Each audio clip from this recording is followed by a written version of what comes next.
Hello, and welcome to today's news update. Today, we have some breaking news coming out of Ukraine. The country has ordered some residents to leave Kupiansk as Russia seeks to retake the city it left last year. Kharkiv's regional authorities said families with children and people with limited mobility must leave due to constant shelling by Russian forces. Russia seized the northeastern city early in the full-scale invasion, with Ukraine recapturing it last September. However, it seems that the situation has taken a turn for the worse, with reports that Russian mercenaries say they have practically encircled the key city of Bakhmut in eastern Ukraine. The comments were made by Yevgeny Prigozhin, who heads the paramilitary Wagner Group. In its latest news bulletin, Ukraine's military said Russian troops continued their offensive on Bakhmut, but the attacks were repelled. Earlier this week, Ukrainian President Volodymyr Zelensky admitted the situation in Bakhmut, about 130 kilometers, 80 miles, southeast of Kupiansk, was becoming more and more difficult. In Kupiansk, the Kharkiv Regional Military Administration said on Thursday that the evacuation order was due to the unstable security situation caused by Russian shelling.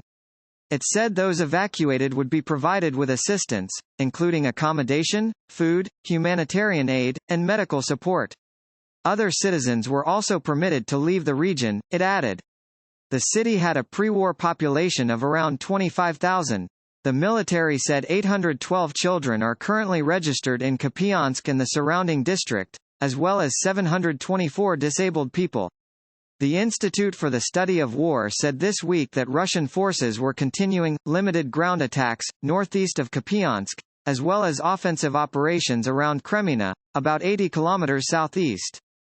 Kupiansk, home to an important railway junction, has witnessed fierce fighting since the war began, with Russia taking control in a matter of days and occupying the city for several months.